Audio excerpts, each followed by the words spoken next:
Hey guys, happy Monday. I hope you had a wonderful sunny weekend. As you can see, I got a good burn going, so didn't prepare appropriately for the change in weather. Hope you guys had some fun out in the sun and enjoyed it. As we get into May, super exciting. We've got the May the Force Be With You challenge starting today. So you have your app and it gives you kind of like the breakdown of how you get points, but you'll also get a packet coming out today with a little bit more details on, things to think about and how to approach the challenge. When I say the word challenge, it's not an actual challenge. There's no competition happening in reality. Our goal is just to help you have steps and guidelines on things that you maybe want to be approaching or attacking, like getting those workouts in a certain amount of times a week was a lot of things people said in their Coffee with Coach. People have mentioned, eating a lot more sugar, same. And so just kind of things we can think about doing, nutrition related, mindset related, getting some daily activity in. All of that's just written into a more formal app, and then you can get your points and keep track of those healthy habits that you guys have been mentioning wanting to work on in a nice systemized way. So the real benefit is having the app. So make sure you're using the app for the things that you want to be working on. Sorry about the cat. Additionally, it'll have a lot of fun with it, so make sure that you're playing along. Every week there are extra points for taking part in the theme day, some odd object challenge for this week, just different things to try out and have some fun with. So we want to keep you engaged through this month.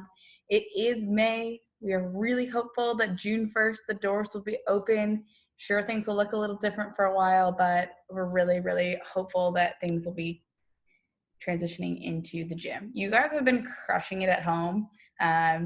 Awesome work. Kudos to you for finding that routine and really keeping a structure. So some fun things for a Monday, especially a new month Monday. Let's get after it this month. For today, get warmed up. You can check out what the warm-up is in the info section here, or in the info section below. For our PreWOD, we're gonna get some good mornings, some hip thrusts, and some single leg jumps. You do not jump off of one foot, you always jump off of both and land on,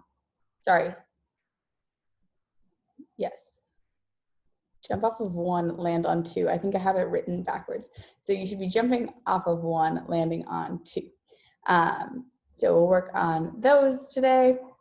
And then we've got a fun workout called Bop It. And that's gonna be every 3 minutes. You're gonna get through the work, rest until the end. Should be getting around an equal work rest. So if it takes you 90 seconds to work, 90 seconds of rest would be ideal. And it may be at most, it's taking you a minute, or only giving you a minute of rest. So we would like you to have 90 seconds or more. As you get fatigued into this, maybe you're only getting a minute, but really shouldn't be pushing beyond that. You want to recover so you can get after it again. Your score is your slowest round. Goal is to stay pretty consistent throughout, and we'll break it down. So just getting that warm-up piece here. You're gonna have an 8-minute AMRAP working on a few different movements. We've got those in and out jacks. So for those, you're just jumping out, kind of like into a squat, jumping back in, jacking those feet back together. If your hips don't get super low, that's fine. Maybe you're just doing this, but make sure that those feet are going apart and then they're coming all the way back together. You get 10 there.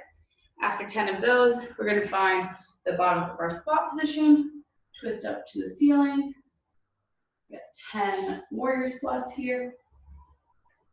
After those 10 warrior squats, we've got 5 burpees. We know what those are. Laying down, getting back up. Then we've got 5 push-up to down dog. You can snake that push-up if you need to, and then press back into down dog, or regular push-up, pressing into down dog. After 5 of those, we're gonna go into 10 bridge.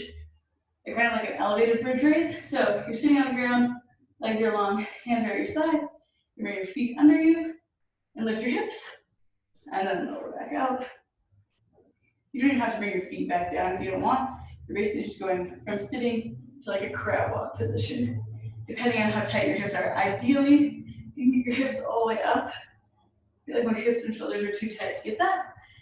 One other option is just doing 10 bridge raises here, depending on how tight your hamstrings and your hips are.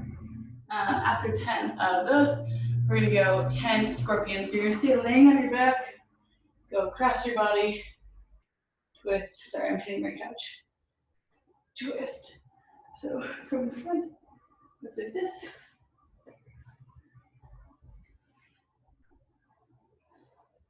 You're gonna go through 10 of those. So after that, we've got going through that for 8 minutes.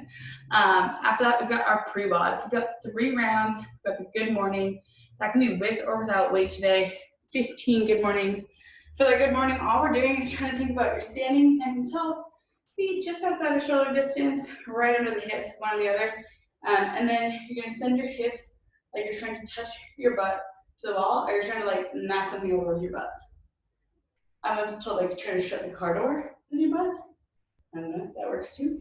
But we're gonna use a little bit more control because if you were to have weight, you want to load those hamstrings, keep that chest up, and then drive to stand.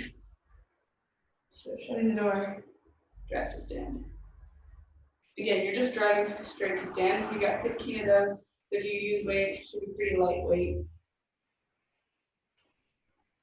After 15 there, we've got 15 hip thrusts.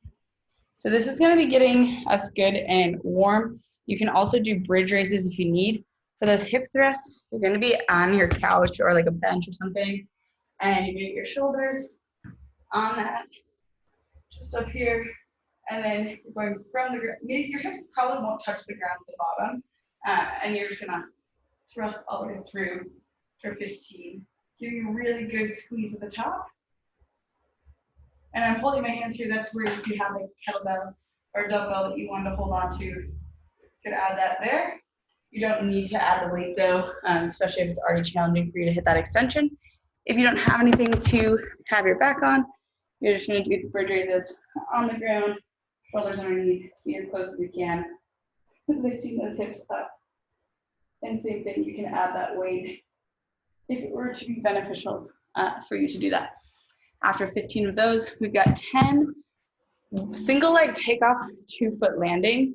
So I'll show that from the side and then I'll show it from the front. But what we're doing here, you're gonna load onto that right foot, working on your stability, and then you're gonna drive out of that leg and 2-foot landing. Stand. You can reset. If you have space and you're like outside, you can keep going through it. We're not trying to get like super far with this. So again, you're loading, getting in a position that you can balance those hips. You're gonna drive through 2-foot landing. Still trying to open the hips, right? I'm not just like moving forward. I'm here, balancing, explode through the hips, 2-foot landing. So you'll do 10 on the right side and 10 on the left. The scale for that is just gonna be doing a right leg forward lunge and then a left leg forward lunge. So what that means is what it sounds like. You're doing a front lunge only. So right leg, all 10, forward lunge, return, forward lunge, return. No weight at all. Left, forward lunge, return, forward lunge, return. So it should be all 10 on the right, all 10 on the left. If you're not doing that single leg takeoff, 2-foot landing. So we're working on our stability here a little bit. Doing that 3 times through. Not wanting to take more than like 20 minutes there. So 15 to 20 minutes is good. If you have to pull back rounds or reps, you can. For the workout, we've got Bop It today. So Bop It is gonna be every 3 minutes. You're gonna get through 15 sumo deadlift high pull. That can be with a kettlebell or a dumbbell. And then the scale for that would be jumping air squats or just regular air squats if you have no equipment and need something lower impact. And then we've got 15 dumbbell push press. And if you have no equipment, we're doing push-ups or your scaled version of a push-up. So if that's knee push-up or to a bench or something like that. And then we've got 30 lateral hops, and I'll show all the different variations of those. So for that sumo deadlift high pull, first thing we'll do is just get warmed up with a deadlift in our sumo position. Sumo position just means a little wider than our usual stance. So if you're usually right under your hips, you can take a couple steps out, a little bit further. I like to slightly turn my toes out so that they're forward. My knees have to be going in, and that's never comfortable. You want your knees to track out or in alliance with your feet. So for that deadlift, sumo stance, send those hips back, chest stays nice and tall. That kettlebell or dumbbell should be right between the feet. Just going ahead and getting 5 of those in here to get warmed up. So I'll show that with a dumbbell. You still want your dumbbell sideways for these, chest nice and high. You're trying to drop those hips a little bit lower to get to the ground. And if you don't have the mobility to get lower to the ground, then I would be okay with you flipping it and having it upright like this. But it is going to be a reduced range of motion. So ideally, you can hold it this way and drop those hips a little lower. So after you get your 5 there, all we're going to do is add in from that extension. You're zipping your coat up. Elbows are going high outside, just zipping it all up. So from the ground, squeeze through the legs, zip through to the top. So getting in that sumo deadlift high pull, you look like this. One big thing is getting reset on the way down. You want to think about punching. You can pause at the hip and then send the hips back again. So zip it all the way up, punch, back down, send the hips back. Notice that I'm keeping it nice and close to the body. I'm not sending it forward because then that's going to load your low back a lot. So try to keep it nice and close. 15 of those. If you have a kettlebell, same exact thing.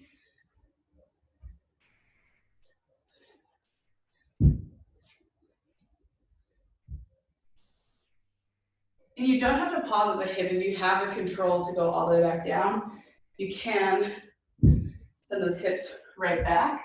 Again, still keeping it super close to the body between the feet. After 15 of those, we've got 15 push press. So just getting warmed up, go ahead and getting 3 strict press on the right, 3 strict press on the left with your kettlebell or dumbbell. The next movement is going to be adding that dip and drive. So you can go single arm dumbbell, dip, drive, breaking it up however you want. 8 on one side, 7 on the other if you want. Using that aggressive drive through the hips, just like you do with the sumo deadlift high pull. Or we can do both hands on the same dumbbell. If that single dumbbell is too heavy, you can go all 15 reps, dip drive with one dumbbell across. And then if you have a pair of dumbbells that are a little lighter, so single arm is too easy, do both dumbbells, dip drive for 15. So in total, we're doing 15 reps no matter what. But if you have a heavier dumbbell that you need to do both arms together on one, do so.